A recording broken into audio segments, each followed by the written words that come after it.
अब बिहार का अगला सीएम कौन होगा, ये फैसला अब से कुछ घंटे बाद ही हो जाएगा। आज नीतीश कुमार मुख्यमंत्री के तौर पर आखिरी कैबिनेट मीटिंग करेंगे। अब इसके बाद वो पद से इस्तीफा दे देंगे। नीतीश के इस्तीफे के बाद उनके उत्तराधिकारी का चुनाव होगा कि उनके बाद कौन, लेकिन ये कौन होगा इस पर किसी की नजर है। दोपहर 3 बजे बीजेपी विधायक दल की बैठक होगी, जिसमें नए सीएम के नाम पर मुहर लग जाएगी।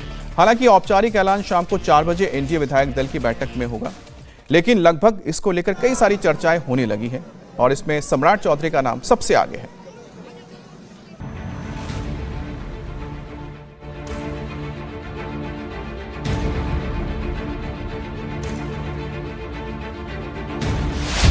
नीतीश कुमार के कार्यकाल का आज आखिरी दिन।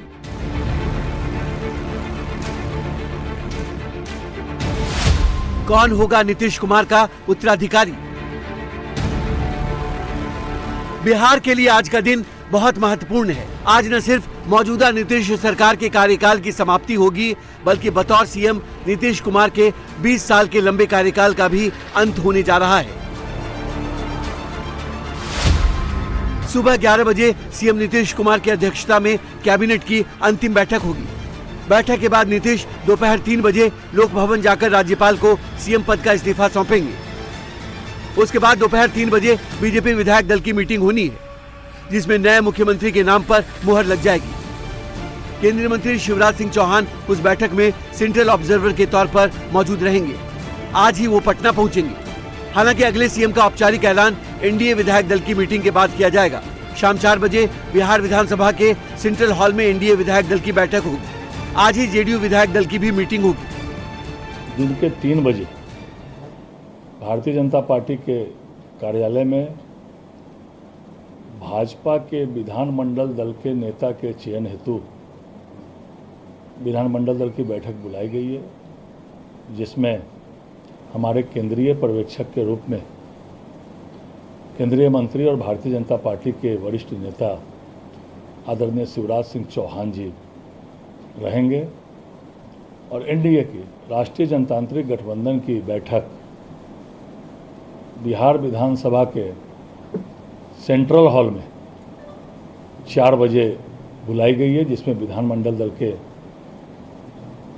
एनडीए के विधानमंडल दल के नेता का चयन होगा। अब सवाल है कि बीजेपी किसे अगले सीएम के तौर पर चुनेगी।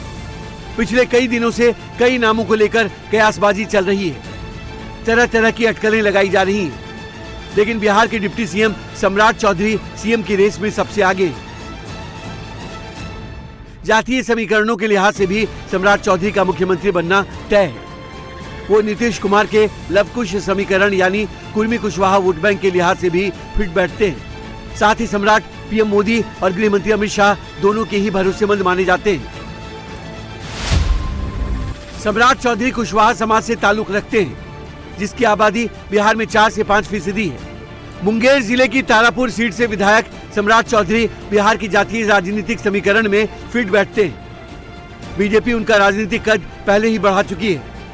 वो डिप्टी सीएम के साथ राज्य के गृह मंत्री भी हैं। 2024 में पहली बार उन्हें डिप्टी सीएम बनाया गया था और वित्त मंत्रालय की जिम्मेदारी मिली थी। सम्राट चौधरी बिहार बीजेपी के अध्यक्ष भी रह चुके हैं।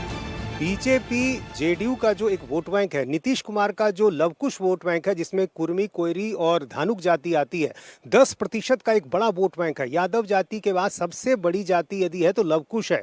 इस वोट बैंक को यानी नीतीश कुमार की जो राजनीतिक विरासत है उसको बीजेपी अपने साथ जोड़ कर रखना चाहती है और यही कारण है कि सम्राट चौधरी का मुख्यमंत्री बनना तय माना जा रहा है। और ये कोई अभी का प्रयोग नहीं है, काफी पहले बीजेपी इसी दिन को ध्यान में रखकर सम्राट चौधरी को लगातार आगे बढ़ा रही थी। आपने देखा कि उनको विधान परिषद में नेता प्रतिपक्ष, प्रदेश अध्यक्ष, फिर डिप्टी सीएम जैसी बड़ी जिम्मेदारी दी और इन सारी जिम्मेदारियों को सम्राट चौधरी ने बखूबी निभाया भी है। तो ये लवकुश वोट बैंक जो है ये सबसे बड़ी वजह है और जाहिर है इसी वोट बैंक को बीजेपी आगे रखना चाहती है और जाहिर है अब इसकी सिर्फ एक औपचारिक घोषणा होनी बची हुई है। बिहार में नए सीएम की ताजपोशी से पहले पटना में आज दिग्गजों का पहुंचने का सिलसिला शुरू हो रहा है। आज सुबह 10 बजे बीजेपी के राष्ट्रीय अध्यक्ष नितिन नवीन पटना पहुंचेंगे। पीएम मोदी भी आज शाम पटना पहुंच रहे हैं। रात में वो पटना में ही रुकेंगे और 15 अप्रैल को नई सरकार के शपथ ग्रहण में शामिल होंगे। 15 अप्रैल को सुबह 11 बजे बिहार में नए सीएम का शपथ ग्रहण होगा।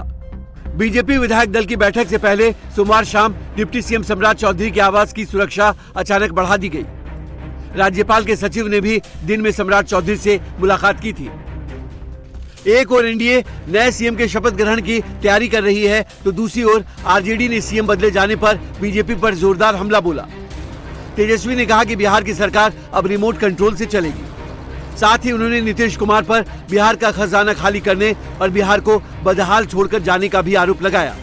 अब कौन बनता नहीं बनता, सबके मन में लड्डू तो है ही ना। वहाँ नीतीश जी, सुन लीजिए, नीतीश जी जाते जाते बिहार का खजाना खत्म कर दिया।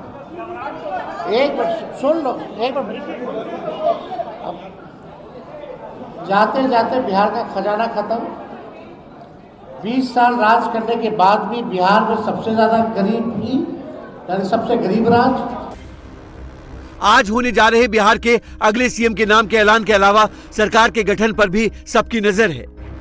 नई सरकार में डिप्टी सीएम कितने होंगे और कौन कौन होगा? नीतीश कुमार के बेटे निशांत कुमार का रोल नई सरकार में होगा या नहीं, और होगा तो वो क्या होगा, इसका भी सबको इंतजार है।